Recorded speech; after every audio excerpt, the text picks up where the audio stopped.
कराची के पुराने इलाके यारी की तंग और तारीक गलियों में एक ऐसा साया रहता था जिसकी इजाजत के बगैर परिंदा पर भी नहीं मार सकता था। वो एक आम सा लड़का था जिसे फुटबॉल खेलने का शौक था, मगर तकदीर ने उसे एक ऐसी गाड़ी का सरदार बना दिया जहां बॉल की जगह इंसानी सरों का इस्तेमाल किया जाता था। उसने अपनी आंखों से अपने माँ बाप का खून बहता देखा और उसी खून ने उसके अंदर के इंसान को एक परिंदे में बदल दिया। वो शहर के MNS और MPS को अपनी उंगलियों पर नचाता था और पुलिस की बड़ी बड़ी गाड़ियां उसके महल के बाहर गार्ड ऑफ ऑनर देने के लिए खड़ी रहती थी।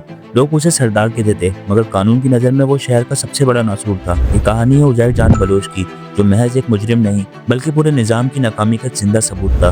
उजैर का सफर एक वार्ड बॉय से शुरू हुआ और शहर के सबसे ताकतवर डॉन पर खत्म हुआ, मगर इस सब के दरमियान कितना खून बहा और कितनी लाशें गिरी, ये दास्तान रूह कांप देने वाली है। और मुझे मारने के लिए लोगों को पैसे दे रहे हैं कि इसको जान से मारो, इसको कत्ल करो।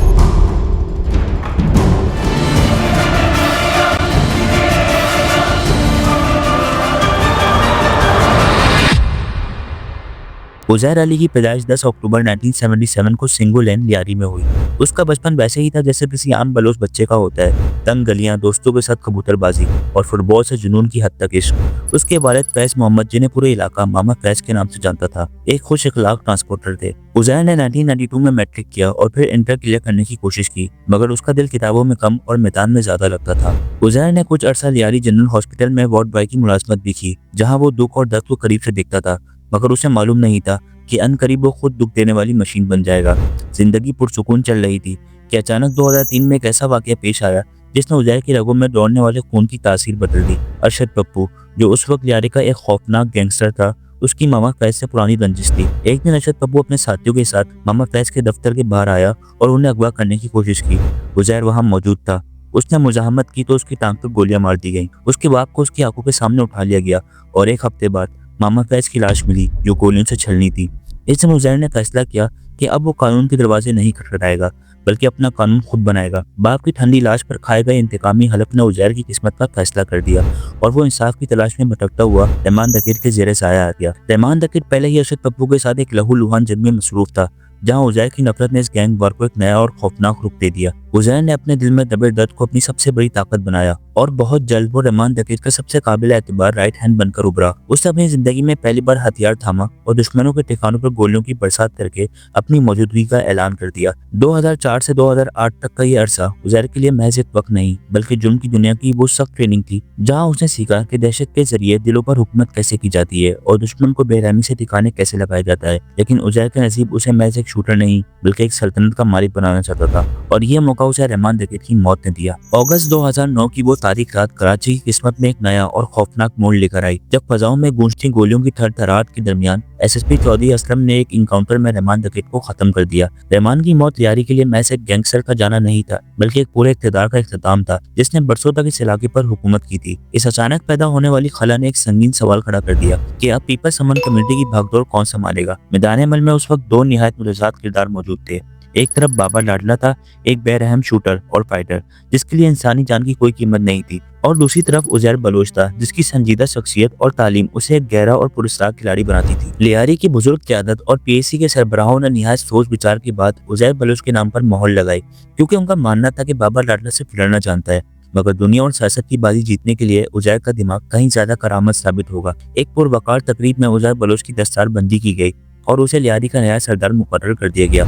उजैर ने इक़्तिदार संभालते ही PAC का निज़ाम बदल दिया और उसने इस क्रिमिनल नेटवर्क को एक वेलफेयर तंजीम का लपादा उड़ा दिया ताकि दुनिया की रगों में वो एक मसीहा नजर आए। उसने पीपल्स का लफ्ज़ जानबूझकर बरकरार रखा ताकि पाकिस्तान पीपल्स पार्टी की सियासी छतरी उसे रियासती कार्रवाइयों से तहफ़्फ़ुज़ फराहम करती रहे और कानून उस तक पहुँचने से कतराए। उजैर बलोच अब महज एक गैंगस्टर नहीं रहा था बल्कि वो लियारी के मसाइल हल करने वाला एक फर्जी मसीहा बनकर उभरा। जब रियासत अपने फ़राइज़ निभाने में नाकाम हुई तो उजैर ने लोगों के दिलों में जगह बनाने के लिए उनके मसाइल हल करना शुरू कर दिए, चाहे वो किसी गरीब की बेटी की शादी के लिए माली मदद करना हो या इलाके में पानी की किल्लत का खात्मा करना हो। लोग अब पुलिस स्टेशन या कचहरी जाने के बजाय उजैर के दरबार में जाना बेहतर समझते थे और इसी तरह उसने बहुत चालाकी से अवाम की वफादारी खरीद। उसने इलाके में अपने शरिया कोर्ट्स कायम कर लिए जहां दुश्मनी और तनाज़ात के फैसले कानून की किताबों के बजाय उसकी अपनी मर्जी से होते थे। उजैर का असर रसूख का ये आलम था कि पुलिस ऑफिसर्स को लियारी में दाखिल होने के लिए उसकी इजाजत दरकार होती थी और जो ऑफिसर्स उसकी मर्जी के खिलाफ चलता उसे मौत या शदीद मुजामत का सामना करना पड़ता। उजैर ने अपने इलाके को शहर से काट कर एक अलग दुनिया बना ली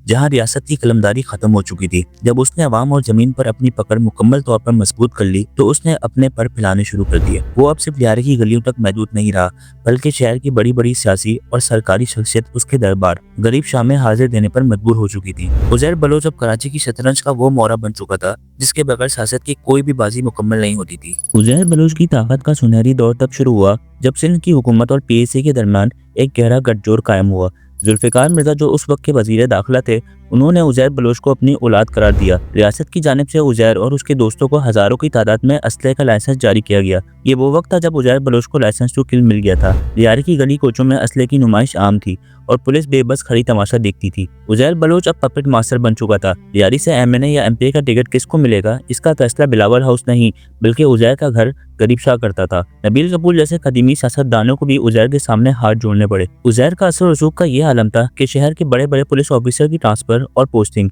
उसके एक फोन कॉल पर होती थी। अगर कोई ऑफिसर उजैर की मर्जी के खिलाफ चलता तो अगले दिन उसका तबादला किसी दूर दराज इलाके में हो जाता। उजैर बलोच ने अपने महल में एक बड़ा स्विमिंग पूल बनाया हुआ था जहां वो शहर के अमीर और ताकतवर लोगों के साथ मिलकर कराची की किस्मत के फैसले करता था। उसका नेटवर्क दुबई तक फैल चुका था जहां उसने अरबों रुपए की प्रॉपर्टीज खरीदी। मगर इस ताकत के नशे में उजैर ने वो गलती कर दी जो अक्सर बड़े बड़े डिक्टेटर्स करते हैं। उसने रियासत को लड़काना शुरू कर दिया। उसने ओपनली दावा किया कि सिंध के वजीर आला कायम अली शाह नहीं बल्कि वो खुद है। इस टकराव ने एक खूनी मंजरनामे की तैयारी शुरू कर दी। उजैर की सल्तनत अब इतनी बड़ी हो चुकी थी कि उसने अपने पुराने दुश्मनों को ऐसी खौफनाक सजाएं देना शुरू की जिन्हें सुनकर आज भी कराची वालों का कलेजा मुंह को आता है। उजैर बलोच की ताकत अब इतनी बढ़ चुकी थी कि वो खुद को कानून से बालातर समझने लगा था। मगर जुर्म की दुनिया का एक उसूल है कि यहाँ उरूज के बाद जवाल लाजमी आता है। जब तक उजैर रियासत और सियासतदानों के काम आता रहा उसे तहफ़्फ़ुज़ मिलता रहा, मगर जैसे ही उसने हुदूद पार की वही लोग उसके खून के प्यासे बन गए। लियारी की गलियों में बहाया गया खून अब इतना ज्यादा हो चुका था कि उसकी लर्जिश पूरे मुल्क में महसूस की जाने लगी थी। लेकिन इस जवाल की शुरुआत उस दिन हुई जब उजैर ने अपने सबसे बड़े दुश्मन को एक ऐसी दर्दनाक मौत दी जिससे इंसानियत की रूह कांप गई। मार्च 2013 की एक तारीख रात ने लियारी की तारीख में जुल्म का एक नया बाब लिखा जब उजैर बलोच के लोगों ने अरशद पप्पू, उसके भाई और उनके एक साथी को उनके घर से अगवा कर लिया। अरशद पप्पू वही शख्स था जिसने उजैर के बाप मामा फैज का कत्ल किया था। इंतकाम की आग जो उजैर के दिल में 10 साल से जल रही थी वो अब एक खौफनाक शोले में बदल चुकी थी। अरशद पप्पू और उसके साथियों को लियारी लाया गया जहां उन्हें बेपनाह तशद्दुद का निशाना बनाया गया। संगीन इल्जामात के मुताबिक उजैर बलोच और उसके साथियों ने न सिर्फ उन्हें कत्ल किया बल्कि उनके सरों को तन से जुदा करके उनके साथ फुटबॉल खेली। ये मंजर इतना खौफनाक था कि देखने वालों की आंखें फटी की फटी रह गईं। उनकी लाशों को गधों पर लादा गया और पूरी लियारी में घुमाया गया और आखिर में उन्हें आग लगाकर राख कर दिया गया। इस वाकये ने कराची में दहशत की एक नई लहर पैदा कर दी। चील चौक जो कभी एक आम चौराहा था अब मौत की निशानी बन चुका था जहाँ हर वक्त असलहे से लैस दहशतगर्द घूमते थे। जब रियासत ने देखा कि उजैर अब उनके कंट्रोल से बाहर हो चुका है तो अप्रैल 2012 में लियारी ऑपरेशन का आगाज किया गया। एसएसपी चौधरी असलम की सरबराही में पुलिस और फ्रंटियर कॉर्प्स ने लियारी का घेराव किया। ये कोई आम ऑपरेशन नहीं था बल्कि एक मुकम्मल जंग थी। उजैर बलोच के शूटर्स ने घरों की छतों पर स्नाइपर पोजीशन संभाल रखी थी और पुलिस पर रॉकेट्स और ग्रेनेड से हमला किया। 8 दिनों तक लियारी एक वॉर जोन बना रहा मगर कानून नाफिज करने वाले इदारे उजैर के घर में दाखिल ना हो सके। उजैर ने इस ऑपरेशन को बलोच कौमियत का रंग देकर अवाम को अपने लिए ढाल के तौर पर इस्तेमाल किया। जब कराची की गलियां उजैर के लिए तंग होने लगी और रियासत का दबाव मजीद बढ़ा तो उसने एक पुरअसरार खामोशी के साथ शहर छोड़ने का फैसला किया। उसने अपने सियासी सरपरस्तों से मदद मांगी मगर उन्होंने भी रोक फेर लिया था। चुनाचे उजैर ने एक पुरअसरार मंसूबे के तहत समंदर के रास्ते पाकिस्तान से फरार होने का रास्ता इख्तियार किया। वो पहले ईरान गया जहां उसने अपने कबीले और पुराने ताल्लुकात का इस्तेमाल करते हुए ईरानी पासपोर्ट हासिल किया। उजैर बलोच अब अब्दुल गनी बन चुका था। उसने ईरान से दुबई और फिर दीगर मुल्कों का सफर शुरू किया ताकि वो अपने क्रिमिनल एम्पायर को बाहर से कंट्रोल कर सके।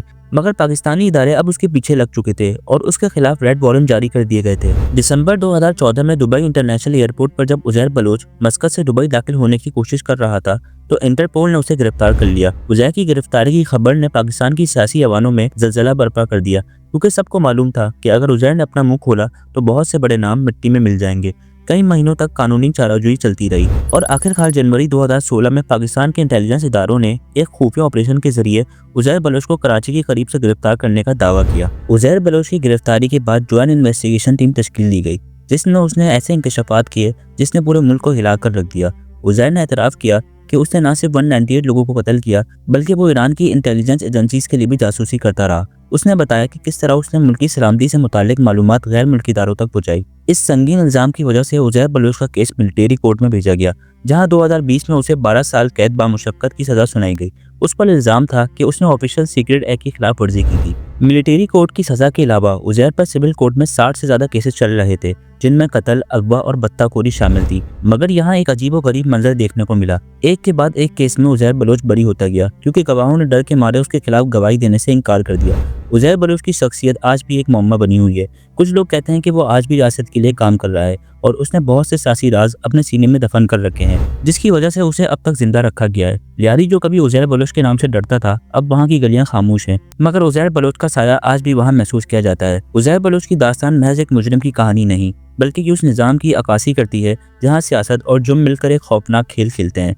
उजैर ने अपने माँ बाप का खून का बदला तो ले लिया, मगर उस इंतकाम की आग में उसने अपना मुस्तकबिल और हजारों घरों का सुकून भी जलाकर राख कर दिया। आज वो जेल के सलाखों के पीछे अपनी किस्मत का इंतजार कर रहा है, मगर उसका नाम कराची की तारीख में हमेशा दहशत और सियासी गठजोड़ की निशानी रहेगा। क्या उजैर बलोच कभी मुकम्मल आज़ादी हासिल कर सकेगा, या वो उन्हीं राजों के साथ मिट्टी में मिल जाएगा जो उसने अपनी दुश्मनियों और दोस्तियों में छुपाए थे?